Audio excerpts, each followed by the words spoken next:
यह कहानी एक एडवेंचर की कहानी है जिसमें कुछ लोग सबसे ऊंची पहाड़ी की चोटी पर चढ़ते हैं और अपना अपना सपना पूरा करते हैं। यह एक रियल लाइफ स्टोरी है जिसमें कई लोग अपनी जान भी गंवा देते हैं, जो कि सन 1996 के समय की है। इस फिल्म में इस समय होने वाली घटना को दिखाया गया है। 1956 के एडमंड हिलरी और तंजिग नोर्गे पहली बार एवरेस्ट पर चढ़े थे। इसके बाद कुछ ही लोग उस पहाड़ पर चढ़ पाए हैं, क्योंकि वहाँ चढ़ना मौत को दावत देना है। उसके बाद 1992 में रॉब होल नाम के व्यक्ति ने इसे अपना बिजनेस बना लिया। वह खुद अब लोगों को एवरेस्ट की ऊंची चोटी चढ़ाने लगा और उस समय तक वह कुल 19 लोगों को एवरेस्ट फतह करवा चुका है, वह भी बिना किसी नुकसान के। अब सन 1996 में वह एक टीम को वापस एवरेस्ट चढ़ाने के लिए तैयार रहता है। जाने से पहले रॉब की वाइफ उसे जल्दी वापस आने के लिए कहती है, क्योंकि इस समय वह माँ बनने वाली होती है, और रॉब उसे आने का दिलासा देता है। वह कहता है उसे कोई नहीं रोक सकता और वह अपने सफर पर आगे बढ़ता है। सन 1996 में 30 मार्च के दिन बहुत सारे पैसेंजर काठमांडू से नेपाल तक का सफर तय करते हैं। रॉब होल अपनी कंपनी का नाम एवं एडवेंचर कास्लेट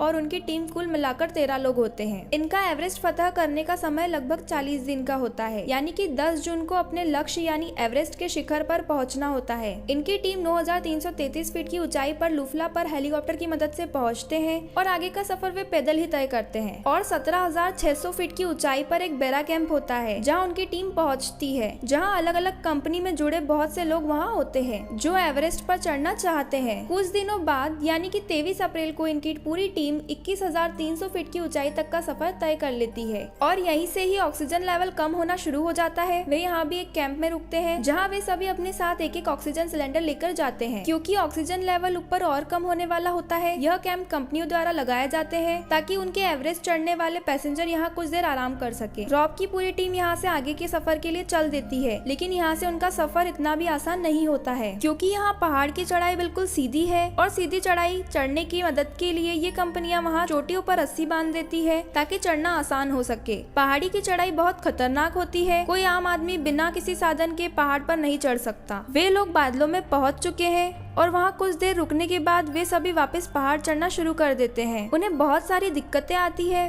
वे आसानी से सांस भी नहीं ले पाते हैं, लेकिन फिर भी वे हिम्मत करके वे 24,000 फीट ऊपर तक का सफर तय कर लेते हैं। अब नीचे कैंप में रॉब की टीम होती है जो उन्हें मौसम के बारे में बताती है। हिलन उनकी टीम मेंबर है जो रॉब को बताती है कि अगर मौसम उत्तर दिशा की तरफ नहीं गया तो 18 तारीख को कोई बड़ी दुर्घटना हो सकती है, लेकिन रॉब उसे यह कहकर टाल देता है कि पहाड़ अपना रास्ता खुद बनाते हैं और उसे मौसम से कोई फर्क नहीं पड़ता है, और फिर अपने साथियों के साथ चढ़ाई शुरू कर देता है। चढ़ाई करना बहुत मुश्किल हो रहा था क्योंकि हवा बहुत चल रही थी, लेकिन फिर भी वे चढ़ते हैं। उन्हें कोई फर्क नहीं पड़ता है और निरंतर आगे बढ़ते रहते हैं और कुछ समय में 26,055 फीट की ऊंचाई तक पहुंच जाते हैं, जहां उनका एक और कैंप होता है। सभी वहीं रुकने का फैसला लेते हैं क्योंकि मौसम बहुत ही खराब होता है और ऐसे में आगे बढ़ना मौत को दावत देना है। 10 मई को मौसम बिल्कुल साफ हो जाता है और अब आधी रात को वे वापस आगे बढ़ने का फैसला लेते हैं। उस समय वे शिखर से बस 12 घंटे की दूरी पर होते हैं और अपने लक्ष्य को करीब देखकर वे आगे बढ़ने का फैसला लेते हैं और कुछ समय में वह 27,600 फीट की दूरी पर पहुंच जाते हैं। और अब तक सुबह के 4:55 हो चुके हैं। यहाँ उनकी टीम के बैग नामक मेंबर को आंख में कुछ प्रॉब्लम होने लगती है और उसे कुछ भी साफ नजर नहीं आता है,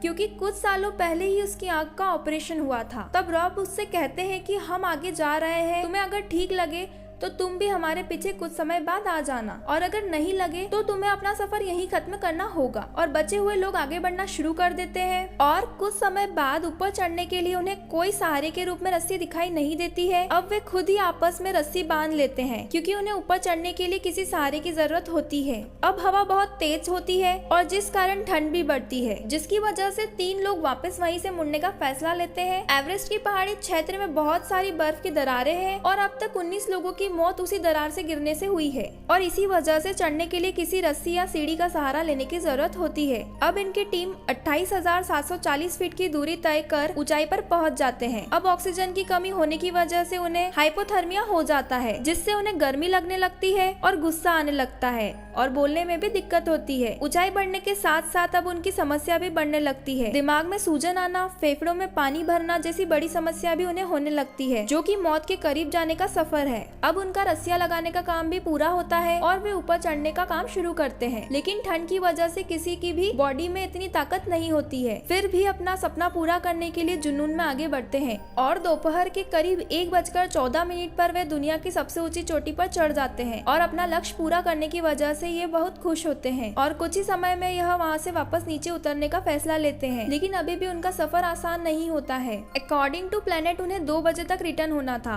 लेकिन वो लेट हो जाते हैं और मौसम खराब हो जाता है। पहाड़ पर बादल मंडरा जाते हैं। अब उन लोगों को सांस लेने में तकलीफ होती है क्योंकि उनका ऑक्सीजन सिलेंडर खत्म हो चुका होता है और वे अपनी वापसी का सफर शुरू करते हैं और कुछ देर चलने पर उन्हें उनकी टीम का मेंबर डक दिखाई देता है जो कि ऊपर चोटी पर जा रहा होता है। रॉब उन्हें चोटी पर जाने से मना करता है पर वह नहीं मानता है। वह कहता है कि मैं अगर आज नहीं गया तो कभी नहीं जा पाऊंगा। उसके जज्बे को देखकर रॉब उसकी मदद करने लगता है और वह भी कुछ समय में एवरेस्ट फतह कर लेता है और अब वे वापस करने लगते हैं, लेकिन अब डक की हालत बहुत खराब हो जाती है। उसका दिमाग काम नहीं करता है, उसे कुछ भी समझ नहीं आता है। अब वे दोनों वहाँ फंस चुके हैं और कैंप के टीम मेंबर उन्हें वापस आने के लिए कहते हैं, लेकिन रॉब उसे मना कर देता है। वह डक को छोड़कर नहीं जाता है। वह कहता है कि यह किसी इंसान की जिंदगी का सवाल है और यह कहकर कॉल कट कर देता है। अब रॉब रस्सियों के सहारे डक को नीचे उतारने की कोशिश करता है, लेकिन उसी समय वहाँ तूफान आ जाता है और बहुत तेज हवाएं चलने लगती है। अब रॉब डक को एक सेफ जगह छोड़कर ऑक्सीजन लेने के लिए जाता है, लेकिन डक वहाँ नहीं रुकता। रॉब की बात को नहीं समझता है। बिना बताए ही वह रॉब के पीछे आने लगता है और चलते चलते वह किसी खाई में गिर जाता है और यहाँ डक की मौत हो जाती है।